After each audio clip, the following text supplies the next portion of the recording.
मंगला पशु बीमा योजना, आखिर क्या है ये मंगला पशु बीमा योजना? बहुत से लोगों के मन में ये सवाल उठ रहा है कि ये मंगला पशु बीमा योजना क्या है और इसका लाभ क्या हो सकता है, इसका कैसे हम लोग यूज़ कर सकते हैं, कैसे इसमें आवेदन कर सकते हैं।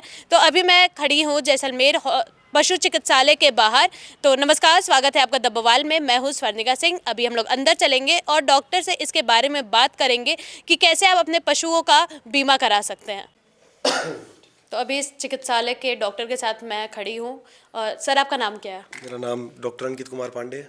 इस मंगला पशु योजना के बारे में आप थोड़ा बता दीजिए। जो ये मंगला पशु बीमा योजना है, ये राजस्थान गवर्नमेंट की तरफ से शुरू की गई एक बहुत अच्छी योजना है, जिसके अंतर्गत हर एक जो पशुपालक जिनका जन आधार कार्ड बना हुआ है, वो अपने 2 दुधारू गाय या 2 दुधारू भैंस, 10 भेड़ बकरी या फिर 1 ऊँट का अपना बीमा करवा सकते हैं।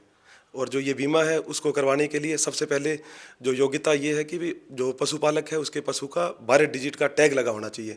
जो ये टैग है ये नज़दीकी पशु चिकित्सालय या पशु चिकित्सा उपकेंद्र के अंदर उपलब्ध हैं। और इसके लिए हमें सबसे पहले अपने पशु की टैगिंग करवानी है। टैगिंग करवाने के बाद जो पशुपालक है वो या तो खुद मुख्यमंत्री मंगला पशु बीमा योजना ऐप के माध्यम से या ई मित्र के माध्यम से अपने जन आधार कार्ड के ले जा कर के और उससे अपना रजिस्ट्रेशन करवा सकता है, जिसके अंदर पशुपालक को अपना जन आधार कार्ड चाहिए और पशु के साथ फ़ोटो होनी चाहिए, उनकी 12 डिजिट का टैग होना चाहिए और उनका बीमा हो जाएगा। और जो ये योजना है ये इसकी जो लास्ट जो तारीख है वो 12 जनवरी लास्ट तारीख है। इसकी राशि कैसे तय की गई है? इसकी जो राशि है, जैसे जो कोई दुधारू गाय है उसके अंदर उसके जो मिल्क प्रोडक्शन जो है उसके ऊपर इसकी राशि जो तय की गई है, जिसके अंतर्गत जैसे मान लो कि कोई पशु है वो 3 लीटर दूध दे रहा है दोनों टाइम में, जैसे सुबह 3 लीटर सुबह और शाम को 3 लीटर, तो उसके 10,000 रुपये हो गए। मतलब इस हिसाब से एक जो दूध की जो क्वालिटी है उसको देखते हुए इसकी राशि निर्धारित की गई है। भेड़ बकरियों के अंदर जो है डॉक्टर जो भी होगा वो उसका एक स्वास्थ्य प्रमाण पत्र बना कर देगा, जिसके अनुसार उसकी राशि तय की जाएगी। अगर पशु की मतलब जान चली जाती है, तबीयत खराब हो जाती है, उसके लिए फिर क्या कर सकते हैं? जैसे ही जो इस योजना के अंतर्गत जो रजिस्टर्ड जो पशु है अगर उसकी मृत्यु हो जाती है तो सबसे पहले वो अपने नज़दीकी पशु चिकित्सालय में संपर्क करेंगे। संपर्क करने के बाद उस मृत पशु का जो है पोस्टमार्टम किया जाएगा कि उसकी मृत्यु किस हिसाब से हुई है। फिर उसके बाद जो बीमा जो कंपनी है वो आएगी, उसका टैग नंबर है उनको जो उनकी जाँच करेगी और फिर उनके जो खाते के अंदर भुगतान कर दिया जाएगा। ये बीमा राशि को लेकर नियम और शर्तें क्या क्या है? जो बीमा राशि के लिए नियम शर्तें ये है कि भाई जो भी है जानवर है मतलब उनके टैग लगा होना चाहिए। कई बार पशुपालक क्या करते हैं, टैग नहीं लगवाते हैं, तो जो भी जानवर है उसके टैगिंग की हुई होनी चाहिए। और दूसरा है उसके अंदर कुछ बीमारियों को लेकर के ही बताया गया है कि इन बीमारी हैं या फिर जो कोई एक्सीडेंटल हो जाते हैं उनमें ही इनका भुगतान किया जाएगा। योजना का फ़ायदा किस प्रकार से मिलेगा? योजना का फ़ायदा तो मतलब जो भी है जन आधार कार्ड धारक उनको सबको मिलेगा। सर, नाम क्या है आपका?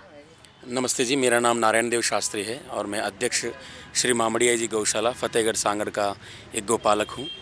और जो अभी आपने मुझसे पूछा है मंगला पशु बीमा योजना के बारे में। मंगला पशु बीमा योजना के तहत राजस्थान सरकार द्वारा प्रत्येक किसान जिसके घर में गौ माता है वो अपनी गौ माता के संरक्षण के लिए भविष्य में किसी प्रकार की कोई ऐसी ट्रेजेडी हो जिससे कि गौ माता का देहावसान हो जाए, उसकी सुरक्षा के लिए उस किसान पर पैसों का भार न पड़े, नई गौ माता उसे लेनी पड़े, तो उसके पास गरीब व्यक्ति के पास पैसा न हो, तो राजस्थान सरकार द्वारा प्रत्येक किसान को एक गौ माता के लिए 50,000 रुपये की ये योजना दी जा रही है, जिसके लिए आपको जो वहाँ के डॉक्टर हैं पशु चिकित्सक, वरिष्ठ पशु चिकित्सक द्वारा उसका एक मृत्यु प्रमाण पत्र छाया चित्र के साथ में मिलना चाहिए। तत्पश्चात गवर्नमेंट इसके एक योजना आपको देती है। आप लोगों को कैसे जागरूक कर रहे हो? हम लोगों को जागरूक कर रहे हैं, जैसे कि हमारे यहाँ कोई किसान आते हैं और गांव में भी जैसे हमारे कोई जागरण होते हैं, धर्म संस्थाएं होती है, तो हम उनको राय देते हैं कि गौ माता है, आज एक जीव है, क्या पता कल भोजन में क्या चीज़ आ जाए, कोई जहर आ जाए, उसके कारण अगर उसकी मृत्यु हो जाए तो उसकी मृत्यु के उपरांत आपके मन में, आप गरीब किसान के मन में एक घाटा न सोचो। इसलिए गवर्नमेंट जो है आपको एक योजना दे रही है जिसका आपको फ़ायदा उठाना चाहिए। हमारे उधर सांगड़ कोडा गाँव जो आसपास के फतेहगढ़ के गाँव हैं वहाँ पर ये योजना जो है बाकायदा पशुपालन विभाग द्वारा चलाई जा रही है और कुछ लोग उसमें फॉर्म भर भी रहे हैं, जिसमें भी उष्ट की जो बीमा योजना है वो भी है और भी भेड़ बकरियों के लिए भी गवर्नमेंट द्वारा योजना दी जा रही है। उन योजनाओं का भी लाभ उठाने का प्रयास कर रहे हैं। तो ये थी ज़रूरी चीज़।